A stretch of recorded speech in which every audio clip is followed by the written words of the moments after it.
Good day, folks, and welcome back to Ed's Garage. Today I'm looking at the 2023 Hyundai Tucson Luxury Hybrid. Now, this vehicle has changed slightly from 2022 to 2023, so I will highlight those changes, but I'm going to go over the whole vehicle anyway because, well, why not? If you're looking at a 2023 Tucson Hybrid, then perhaps this video could be helpful to you. And if it is, please don't forget to like and subscribe and comment below. Even if it's not helpful to you, at least comment and let me know why and let me know what I can do differently to make these videos more helpful. One thing I won't be doing is taking it for a drive, and the reason for that is because this vehicle actually belongs to somebody. It's a sold unit, which unfortunately right now in the industry, that's mostly what you're going to find on lots is vehicles that are already sold. Hopefully that changes within the next year or so, because inventory is just scarce everywhere. So if you aren't already on a wait list for one of these, make sure you jump on as quickly as possible. A lot of dealerships aren't even asking for deposits for wait lists. I know ours isn't, but the reason being is because, well, we just really don't know exactly when you get your vehicle. So jump on a wait list now. All right, let's start with the front end of this Tucson Luxury. Now, just real quick, I apologize for the noise. As you can see, I'm right beside a road here that's quite busy, and there's construction going on up here. But these road mics work pretty good, so I think you're probably hearing me over everything anyway. So, all right, let's start at the front. So, first of all, you have this beautiful dark chrome looking grille. Now, that isn't a standard feature on the Tucson. In lower trims, the grille is a different color, but on the higher trims, you get this beautiful sort of tinted chrome on the daytime running lights as well as the rest of the grille, and you got the tinted Hyundai badge there as well. This one does have LED headlights and high beams, albeit they are reflector style, but they do work really well. Let's have a quick look at these lights and see what they look like. All right, with these lights on, you can see it's a very unique lighting signature up front on this vehicle. Just imagine what that looks like at night. It looks really cool, almost like wings on the edges of the front end. Now, the headlights and high beams, they're not currently on, and when you do turn them on, like that, you may notice that these lights are quite dim now. So at night, they're still quite bright and they're very easy to see. But of course, we have the headlights on at the moment. So these dim when you turn the headlights on. But it still looks really cool. Now, a lot of people ask me what color is this vehicle that I'm showing. This one happens to be called Crimson Red. It's maybe hard to see on the video, but it's not a bright red. It's not like fire engine red or anything. It's a little bit darker than that, but it does have a really nice metallic flake, and it really sparkles in the sunshine. Also on the front, you'll notice we have the forward-facing radar system. That, of course, is for the adaptive cruise control as well as the autonomous emergency braking. And up in the windshield, you can see we've got the forward-facing camera right there, which is for lane departure warning, lane keep assist, pedestrian detection, junction detection, cyclist detection, and right above that is a little sensor there for the wipers. It has the it's got the automatic window wipers. Having a look under the hood, you can see we've got this 1.6 liter SmartStream 4-cylinder engine. It's mated to a electric motor, of course, and then a 6-speed typical automatic transmission. Now, this is pretty cool. This is actually a turbocharged 1.6. You can see the turbocharger right down there. So same engine block as what you'd find in like the Elantra N-Line, for instance. Of course, this one has a bit more power with that electric motor. 225 horsepower, if I remember right, and 258 foot-pounds of torque thanks to that electric motor. Yeah, pretty easy to see in here, lots of space. You got some insulation along the hood there. Coverings up on the side. This is actually a very quiet vehicle. When it's running, you can barely hear the engine from inside. It's very quiet. You do have the coolant right here for the electric motor, and then the coolant right there for the gas engine. And then, of course, all that beautiful high voltage orange warning wire covering there, which is pretty cool. So yeah, don't cut through that with a hacksaw. One small downside of the Tucson is that it doesn't have the struts to hold up the hood, so you do have to put the little strut up on your own. Coming around to the side, you can see we have the beautiful 19-inch aluminum alloy wheels. This is wrapped in the Michelin Premises. They're a 235/55 R19, and yeah, good looking tire. They're a lower rolling resistance tire as well, so that helps for fuel efficiency, of course. And then going down the side of the vehicle, you can see we've got the marker lights on the mirrors. We have blind spot monitoring in the mirrors, not power folding mirrors, just word head up. So on the luxury trim, there's no power. But you do have the rear cross traffic alert as part of the blind spot monitoring system. Also, you have proximity entry, so you can simply press this button to unlock the doors, and there's a little light that comes on as you approach the vehicle there. In regards to that fuel efficiency, you can see we got 6.4 liters combined for 100 kilometers, so 6.3 in the city, 6.6 on the highway. So like other hybrids, a little bit more efficient in the city, which is kind of unusual for gas vehicles, but for hybrids, pretty standard. Coming around to the back of the vehicle, you can see we've got the parking sensors on the rear here, and beautiful lighting on the back. So this is a nice, unique lighting signature on the back as well. Here's what it looks like when the lights are on. Now, don't mind the flickering. That doesn't actually happen in person. That's just because of the camera refresh rate. But you'll see that actually this bar lights up all the way across the back of the vehicle. Another fairly unique feature with the Tucson is there's no window wiper on the bottom of the window. It's actually tucked up here, as you can't see it. And of course you have this nice smooth Hyundai badge at the bottom of the window here. Looks really, really good. All right, now a really cool feature with the Hyundai Tucson Luxury and Ultimate trims is the smart lift gate. So without pressing any buttons, without doing any sort of dance, the tailgate opens up all by itself. And it actually opens up at a pretty reasonable pace. As a matter of fact, you can actually change the speed at which this opens up. Oh, I'm getting dripped on. Now, check this out. Look at how high this is. Now, I'm 6'2", and I still got another roughly 1.5 inches above my head there. So this opens up really, really tall, which is great if you're loading in groceries and you don't want to get wet while it's raining. Kind of hide under this cover a little bit. Tons of space back here, guys. Over 1,000 liters of space behind the rear bench, almost doubles over 2,000 liters of space with the bench folded. So that's about 38 cubic feet, the rear bench up, over 74 cubic feet with the rear bench down. That's pretty close to what you would get in a Santa Fe, which is a much larger vehicle. So tons of space back here. Now, this is where we come to the first change for 2023. There is no cargo area cover on the 2022. It's not stored under the floor. It's not hiding in the back here. So that is something you would have to purchase separately. But back here, you can see we can actually quickly fold down the seats by pulling the little handles on the side here. And of course, they do go all the way down, but these ones are actually on a nice spring so that when you go to lift them back up, you can do it with one hand. You also have a 12-volt port back here and some underfloor storage, as I alluded to a moment ago. So no spare tire on this one. You do get the tire mobility kit, which honestly is a much more easy thing to use, especially if you're a little bit older or you just have trouble with the spare tire and loosening lug nuts and whatnot. This is a lot easier, assuming you don't have a blowout. And of course, it does give you a little extra space back here too. That's actually one of the things they changed for 2023. 2022 still came with a spare tire. 23 switches to the tire mobility kit. So you can see with those seats down, it's a nice flat floor from the back of the seat to the floor to the bumper. So loading in larger items, super easy. Now, a nice little hidden feature not a lot of people know about with the Tucson is if you need a bit of extra height, you can actually take the floor, pull it out, and put it back in, and bam, there's an extra 3 or 4 inches of height. And then to put it back up, pretty simple, take it out, lift it over, put it back in, boom, there we go, it's all in. Just as easy as that. Now to close the height adjustable lift gate, by the way, you can actually adjust this manually, hold it down, and it'll always stop in that spot. But to close it, simply press that button and away it goes. Now, as it comes down, you'll see we got the backup camera right there. It's a good wide angle lens. I'm going to demonstrate that in a bit, but let's check out the back seat space. As I mentioned before, it's a very, very easy movement to lift the seat with one hand, because there we go. That's all you got to do. And it wouldn't be able to do that if it wasn't on those little springs. So it's kind of nice that it does that. So before I jump in, I want to point out these are heated seats in the back, which is kind of nice. And you have beautiful leather interior on the Luxury, perforated leather as well. So you get a little bit less heat and cold transfer. And you'll also notice down here, we can see we've got 2 USB-A ports. We've got some vents here, nice hard seat backs, and pockets in each of the seats. And as a matter of fact, there's tons of space underneath the seat, so you can stick your feet under there if you're sitting in the back. All right, now as for sitting in the back, first off, I'd like to point out how much room there is in front of my knees. Check that out. There is a ton of legroom back here, and that's mainly because of the fact that the Tucson has been extended for this generation. So for 2022, when the Tucson was designed, it actually got longer than the previous generation.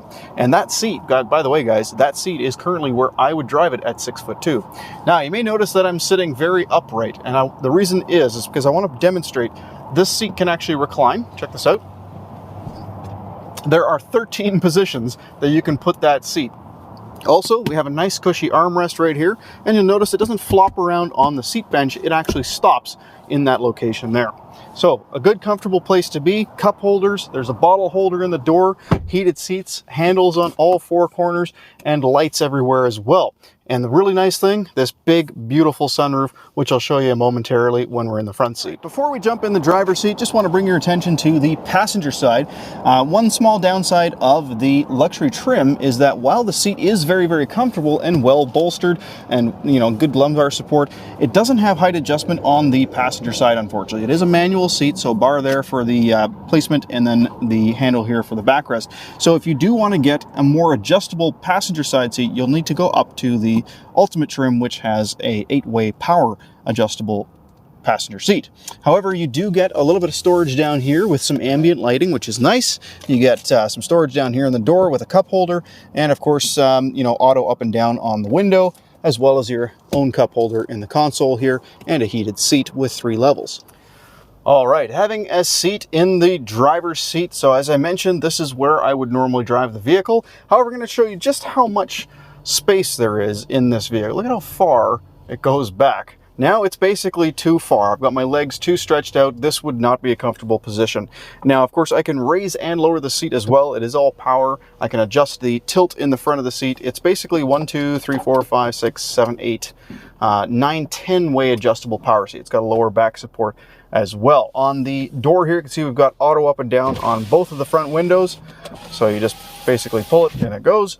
Looking at the left side of the dashboard, you can see we have the dimmer switch here for all your dashboard lighting. We can quickly open up the tailgate from here as well. And one of my favorite features, this vehicle does not have a 12-volt accessory battery separately under the hood. It has a 12-volt section of the hybrid battery. So if you ever need a jump start, all you need to do is press this button and it'll jump start itself. Super cool feature. Traction and stability control there, of course. Moving on to the steering wheel, you can see we do have the handle here for the adjustment. Now it is a tilt and telescopic steering wheel. You have the beautiful knurled finish stock here for your turn signal, and it actually has the momentary signal as well. You can just tap it and it'll flash by itself 3, 5, or 7 times if you want.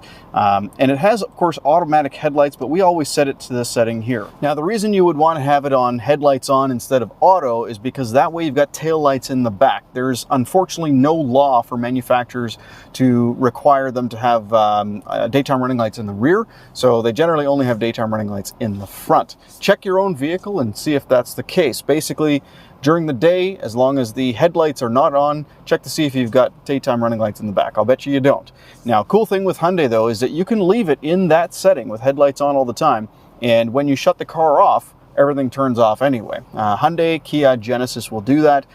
Unfortunately, most other companies don't. You still have to remember to turn them off. And that's why a lot of people run them in auto. But if it's pouring rain or snowy or foggy on the freeway or whatever, you know, it's a really good idea to have taillights on in the back, guys. So keep that in mind. Don't be that guy or woman. Looking across over to the other stock. Now, of course, this is the window wiper stock. As I mentioned, it does have the auto wipers. And you'll notice that as soon as we change a setting for the wipers or for the headlights, it actually shows us in the screen what setting it's now on. So if I adjust the headlights here, you can see what setting we're on. And of course, if I move the window wiper stock, and it does that for the rear wiper even as well. It's an automatic rear wiper, so if your wipers are on in the front and you put the car in reverse, it'll turn the rear wiper on for you as well. Pretty cool. And on the steering wheel, you'll notice we've got paddles here. So you get the negative button and the positive button. So that's basically gear up and gear down. When you put the vehicle into sport mode, you can actually, well, you can shift gears whenever you want with those, but it automatically goes back to normal drive if you stop doing it. On the steering wheel itself, you have the voice recognition, and the keen observer may have already noticed that the screen is different on this year's model. So in the previous year, this was an 8-inch screen with no navigation. In 2023, it's a 10-inch screen with built-in navigation. Now, unfortunately, that does mean that you lose wireless Apple CarPlay and Android Auto. However, you do still have wired Apple CarPlay and Android Auto, and that's the little port there that you plug it into. Now, the reason I'm talking about the screen when I'm talking about the voice recognition is because you now actually have built-in voice recognition, because previously it was only if you had a phone connected via Apple CarPlay or Android Auto that you could use the voice recognition. Well, actually, technically, you could have used it with Siri, even through BlueLink. But with Android devices, you'd only be able to use it when connected up with Android Auto. But now, find the nearest Starbucks. 37 results found. 1. Would you like guidance? Yes. And just as easily as that, you can set a route. Now, with the Android Auto Apple CarPlay, of course you could do the same thing, but only if your phone was plugged in. Now you have an option. You can use one or the other. And of course, this can also be used to change radio stations. So you can say, you know, FM 99.3, for instance, and it'll tune to that station. Right below that, you got your volume switch here, which is also a mute button. If you press it in, it will mute and unmute. Next one over is the next preset, previous preset, and the mode button switches between where music's coming from. So whether it's AM, FM, Sirius XM, Bluetooth, phone projection like CarPlay, Android Auto, or even sounds of nature, which you can listen to. And you can choose all of those different things the first time you press it. So if you only want specific ones to come up, you can actually uncheck or check the ones that you do or don't want. So that's kind of nice. You also have the answer button here and a customizable button, which is configurable. When you press that the first time, it asks you what you want it to do. We're going to put that on reject or end phone call. On the right-hand side of the steering wheel, we have these two buttons here, which go through the menus on the center of that screen, which I'll cover momentarily. And this is actually also an OK button. So this one here is a button when you press it. It's also a button when you press it up or down. So it's basically 3 functions, 2 functions, 3 functions. Keep that in mind. Cruise control, so it is adaptive cruise control. So when you set your speed by pressing this button here, basically it's going to remember your speed. You can then adjust that, increase it or decrease it. And this one here adjusts the distance that you're following the car in front of you, because of course this vehicle will slow down if it detects a car in front of you. This one here is for the lane guidance. Now it's lane keep assistance at low speeds as well as high speeds. This is going to do the low speeds. The high speed one, you'll see the icon for that right on the instrument cluster right there. So that's basically going to be on by default, but if you want to use low speed lane keep assistance, you need to enable it by pressing that button, and then that adds a little steering wheel icon beside the other one there. When those light up in green, that means that they're active. Okay, let's talk about some of the functionality on that center screen. Now, to do so, what I'm going to do is I'm going to use these 2 buttons here. Okay, so remember, this is 3 functions. This one here is 1 function. And when you press it, it slides across the top icons on that screen there. Speaking of the screen, guys, isn't that cool? It's got no kind of hood, but it's so bright, it doesn't matter. All right, so I'm going to use the top button here, to start at the beginning. So we're on the far left icon here. So I'm going to do that one more time here so you can see. Now we're on the far left icon, which was over here. And I'm going to use the up and down button below it now, which is also an OK button. Okay, so up, down, and OK when you press it or hold it. And you'll notice that the first screen here is the lane keep assistance screen. And if I hold the OK button, it'll actually bring me into the settings for the lane keep assistance and driver assistance, but it'll do that on that screen there. So it just brought up that screen for us. If I drop the button down one, it shows me my attention level. So that basically tells me what the car thinks my attention level is, which will adjust based on my inputs to the steering wheel. So if it finds that it constantly has to correct for me, it's going to think that I'm tired, and it'll tell me to consider taking a break. Now, pressing that top button again, jumping over to the next menu, you can see we're in the drive info. We're going to reset that.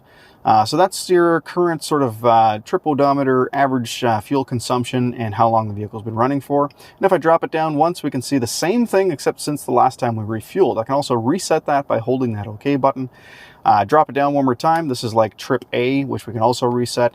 And then drop it down again. We have our energy flow, so where energy is coming from and going to, whether it's coming from the engine to going to the wheels and battery, or coming from the battery going to the electric motor back to the wheels, or coming from the wheels, etc., etc., etc. All right, we're going to drop that down once. Gives us our digital speedometer. And by the way, you can change all of the information in here into miles. It's under setup, general, units, and then right here, oh, I passed it, miles. So now we're all in miles per hour instead of kilometers. I'm going to switch that back to kilometers, of course. And of course, you can do the same with the temperature units, fuel economy units, tire pressure units, that sort of thing. Okay, bouncing over one more time, you can see we have our turn-by-turn directions showing up here now, and our time till destination. So you can see we're still navigating to Starbucks. Bump it over one more time. We can see at the very top of the screen here our all-wheel drive info screen. So this is where power is being delivered, which wheel's getting power. And you'll notice with the all-wheel drive system in this vehicle that it actually will put power to all four wheels instantly as you start to accelerate, and then it tapers off to front-wheel drive in order to save fuel. Drop it down one more time. We've got our tire pressure monitor, which will start to display pressures as we drive. One more time shows us our engine temperature. And then if I press that top button one more time, it goes back to the start. So that's everything within that menu there. Now, while we're on the subject of the instrument cluster, let's talk about some of the things we see here. So we have, of course, the speedometer on the left-hand side and our power level indicator on the right-hand side. So currently the vehicle is not moving, so we're not charging, we're not gaining speed, we're not using power in an eco band or power band or anything like that. But as you start to accelerate, you'll notice the needle kind of go down the eco section here, and if you accelerate hard, it'll go into power, and as you're slowing down, it'll show you that you're charging. And of course, that's charging the hybrid battery. Now, the hybrid battery will never go to 100% unless you're going down a really long hill. And it'll never get down to L because it's going to recognize that it needs charging right around the quarter mark and start to charge. So usually it's going to be between the first quarter and the third quarter. It's going to kind of hover between that section there. And that's normal, guys. That's to protect the battery and to make the vehicle as fuel efficient as possible. On the left-hand side here, you can see we have our fuel level indicator, our current range until empty, our instant fuel economy level. So you'll see a little bar that kind of moves around here. It currently shows that we're in eco drive and that the vehicle has 9 kilometers on it. Now, speaking of that eco drive, if I press the drive terrain button or use the little rocker switch beside the drive terrain button, these are the different things that come up. Now I'm going to show you what button I'm pressing in a moment here, but I just wanted to show you. In eco mode, screen looks like that. Sport mode looks like that. Smart mode looks like that. And if I press drive terrain, I can then switch to snow, mud, and sand. So these are the buttons that we're looking at here. So the drive terrain button basically switches between regular drive modes and terrain modes, and then the little rocker switch will switch between which drive terrain mode that we're in. So that's what that is. All right, just a quick look at the ambient lighting. You can see here that there is some blue light reflecting off the back here right now. So there is now 64 colors of ambient lighting, and you can choose whatever of those colors you want. It's pretty cool. And that's right here in the settings under vehicle under lights. So you can actually change the different colors there. Previously, it only had 10, so that's new for 2023. And then a further change in this console is, unfortunately, the lack of a wireless charging pad. That's gone for 2023, as is the ventilated seats. So while you gain built-in navigation and a bigger screen and a tire mobility kit, you do lose the wireless CarPlay, wireless Android Auto, wireless charging pad, and the ventilated seats, unfortunately. Everything else is pretty much exactly the same. So let's have a quick look. We've got the center console there, lots of space. We have the power e-brake, which is automatic. Of course, the drive-by-wire transmission, heated steering wheel, hill descent assist, backup sensors, and here's the camera button. So let's press that real quick. You can see we've got a really nice backup camera, very clean image, and dynamic steering lines, and you can actually adjust the view to look straight down as well, which is kind of cool. And you still get that dynamic steering line. That's great for backing up to a trailer hitch or whatnot. Looking further down here, you can see we have a very reflective surface. This is the automatic dual zone climate control. So this is the same for this year. However, I want to point out it does have the 3 levels of automatic. So if you find that the fans are just blowing a little bit too much, you can reduce that without disabling the automatic climate control. You also have a driver mode, which will completely shut off the passenger side to save a little bit of energy. And you have the diffuse button here, which then pumps the air through the tiny little holes in the dashboard here. If I zoom in, you can see that. So that's kind of cool if you don't want the air blowing on you, but unfortunately it does disable auto. So I prefer to keep it on automatic. All touch sensitive buttons here for the stereo system. However, they do work pretty good. I mean, you can just kind of put your finger on it and it'll actually go up and down in volume. Currently the radio is off, so keep that in mind. You do get that little audible feedback every time you press a button, and it works really well. You've also got a customizable button here, which we're going to put to phone projection. And while we're looking at the screen here, I'm going to show you the hybrid screen. This, of course, is not new, but with the 10-inch screen, there's a little bit broader information here. We have our electric motor use and hybrid fuel economy, and then our hybrid flow. If we go to the menu here, we can quickly open up the user manual specifically for the hybrid system. which is pretty cool. Also new for 2023 now is quiet mode. So if we tap quiet mode here, so that's actually part of the 10-inch display system. So nice Bose audio in this vehicle, center channel in the front and subwoofer in the back. But the Bose audio system with the quiet mode, what it does is it actually shuts off the rear speakers and limits the volume in the front speakers. Here you have also HD radio data here, which will show you local traffic events. It'll show you Doppler radar. Right now it's beautiful weather. And then we can also go to fuel prices. This is also new for 2023 because it has the built-in navigation system. So if we want to go to like this Chevron here, we could just hit go and set as destination. Ignore the blue link pop up, and there it goes. And it's changed the route for this location instead of the Starbucks location. I'm going to cancel that for now. Unfortunately, I need to give this car back over to the service department. They need to get the PDI and inspection done so that this vehicle can go to the person that's buying it.